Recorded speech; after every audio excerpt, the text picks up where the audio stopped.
There's no conflict of interest. The current realities for heart failure patients seen in our practice, majority, Professor Talwar spoke about intermax. The majority of them are very sick, intermax 1, 2, or 3. Most have subsystem dysfunction. Many have a CRT device in place, some as recently as a few weeks. Elevated creatinine is common, as is elevated bilirubin. Unfortunately, HeartMate 3 and HVADs are very likely to be long-term and not a short-term bridge to transplant because of the significant cost. ECMO and Centrimag are the mainstay of mechanical support. And as comes to pediatric transplant, pediatric organs are scarce, so very often we do older patients' hearts into children. Donor coronary angiograms are virtually impossible, and very often both pediatric and adult transplants are done by the same team. And when it comes to pediatric organs, since the recipient hearts are often significantly enlarged, except in very small children, fitting an oversized heart is often possible. So it's been more than, even though the transplantation in this country started way back in 1994, it's picked up only over the last decade to a large extent because of the increased organ donation activities in the southern part of this country, especially from Tamil Nadu. And we've been doing it for more than a decade, and this data is from our hospital, both in Fortis Mallar Hospital in Chennai and MGM where I work now. So it's from our single unit, and over the last 10 years we have done close to 560 plus thoracic organ transplants, out of which 451 have been heart, and 116 of them have been in patients less than 18 years of age. The 1/3 of these patients are intermax 1 or 2. The youngest has been 7 months old, and the oldest is 81 years old. And we have 2 full-time data entry people, so the follow-up is close to 100%. So this is pretty good data from our country. So when we analyzed 361 patients ranging in age from 9 to 81 for the purpose of this talk. The 90-day survival after heart transplant was roughly around 85%. When we compare this with what is published in the International Society of Heart and Lung Transplant, it's pretty much similar. There they have divided them into 3 age groups, less than 40, 40 to 60, and more than 60. And we divided them into less than 30, 30 to 50, and more than 50, as you can see. Younger patients, the 1-year survival is almost 85%. Patients over the age of 50, the survival is around 75%. This is comparable. When we looked at the risk factors for 90-day mortality, the odds ratio, 2 things were striking. One is lower intermax category. That means those who are very sick, either cardiogenic shock or sliding on inotropes, the odds ratio is 0.61. And high creatinine was a significant risk factor. Interestingly, ischemic time, transpulmonary gradient, and diastolic pressure gradients did not figure as a risk factor, perhaps because these are well-known risk factors, and as a consequence, both the selection of the recipient and the donor was based on these, so it didn't figure in our outcomes. The interesting thing was patients with right ventricular failure or severe RV dysfunction with a RA pressure more than 15 had significantly poorer outcomes, and I shall dwell on that in some detail later on. Donor age more than 35 was a risk factor for 90-day mortality. So when it comes to intermax, as you can see, as intermax goes up, the mortality comes down. For cardiogenic shock with cardiac arrest, I would say roughly half of them survive despite being in that condition. And as the intermax category increases, the risk comes down. Creatinine, the lowest creatinine was 0.24 in the series, and the highest was 5.9. 1/4 of these patients had a creatinine more than 1.5, and a high creatinine was a risk factor for death, as you can see, the first 90 days. And the difference is striking, 9.6% versus 34%. This again correlates with what is published from the ISHLT, where GFR less than 30 and GFR more than 60 have very widely diverging survival curves. As I said, this was a little surprising for us to find that high RA pressure impacted 90-day survival. Patients, we quantified RV dysfunction as RA pressure less than 15 and more than 15, and the difference was 10.5 versus 20%. Coming to we have a follow-up of up to 10 years now, so when we drew a Kaplan-Meier curve, the overall survival is around 55%, which compares with the ISHLT data. And patients younger than the age of 40, the 10-year survival was 65%. When you look at the factors affecting medium-term survival with the hazard ratio using a Cox regression, Again, a right atrial pressure more than 15 was a significant risk factor for poorer outcomes even at medium term, along with low arterial elastance and high creatinine. As you can see, there's a huge difference between survival in creatinine less than 1.5 and more than 1.5.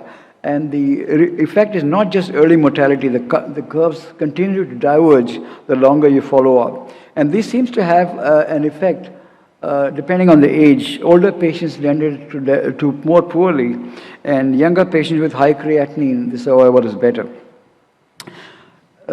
Patients with high RA pressure had much worse outcomes at 8-year follow-up than low RA pressures. So we got interested in this. Why does a high RA pressure affect medium-term survival? We know that poor RV function is a risk factor for mortality in patients with heart failure, and venous congestion is an essential hemodynamic factor worsening renal function.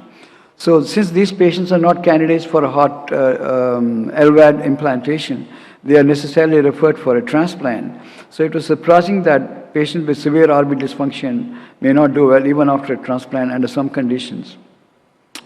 So we looked at the reason for this. We all know this pressure-volume relation. So the medical therapy of heart failure is based on sound physiological principles, and the ratio of arterial elastance, EA was end systolic elastance, is normally less than 1 and is increased in heart failure. So our hypothesis was that in the presence of high venous pressure, significant lowering of EA can lead to compromised organ perfusion by lowering the driving pressure across the organs below a critical level.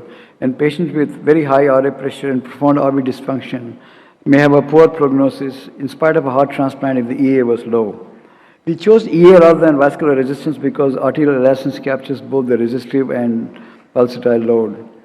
So all the statistical analysis was done in Stata. And as you can see, as the RA pressure increases, the predicted 90-day mortality is significantly increasing. But if the elastance is high, the effect of high RA pressure is not felt.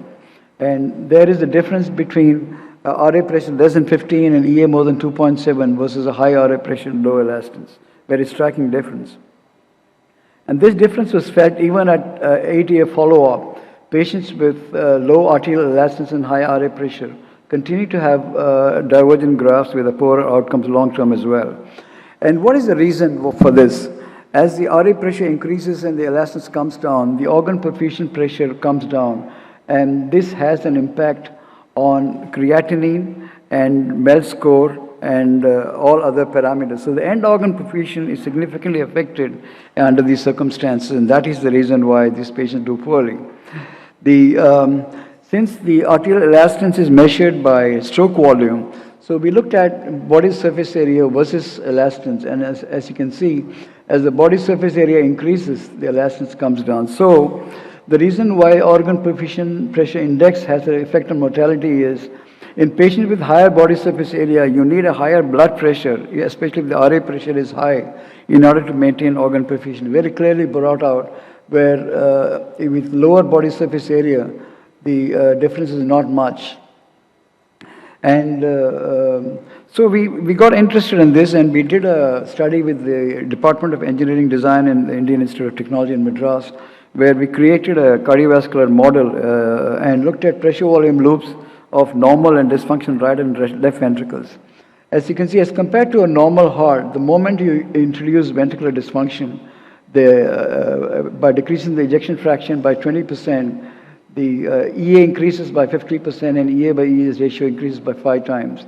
The small red square in between is a model without the baroreceptors. So God or nature has been kind to us, because the only reason all of us survive a heart attack, even if EF drops, is the baroreceptors, which causes vasoconstriction and increase in heart rate. Now, when we looked at both isolated LV and biventricular dysfunction, the blue curve is the normal ventricular function. So when we have ventricular dysfunction, isolated LV is a red curve. And when you vasodilate these patients, the curve shifts down and to the left, which means that the stroke volume increases and the cardiac output increases. The left atrial pressure comes down, but the increase in cardiac output goes to the right heart, like it would happen in an LVAD. But since the right ventricle is normal, that is able to be handled well by a preserved right ventricular function. So the organ perfusion pressure is well maintained. In contrast, when you have a biventricular dysfunction, the increase in cardiac output leads to a further increase in the RA pressure. So the organ perfusion pressure drops, and that is why these patients don't do well. This is captured very well in the model. As compared to a normal heart where we vasodilate them, only the pressure drops. In patients with ventricular dysfunction, the cardiac output increases because the slope of the end-systolic pressure volume relationship between normal and abnormal ventricular function is very different. So we took a patient with biventricular dysfunction, and we took it into a model and converted it into an isolated left ventricular dysfunction by restoring the right ventricular function to normal. This is possible to do in modeling studies. And promptly, as you can see, the stroke volume increases, the cardiac output increases, and the mean right atrial pressure comes down.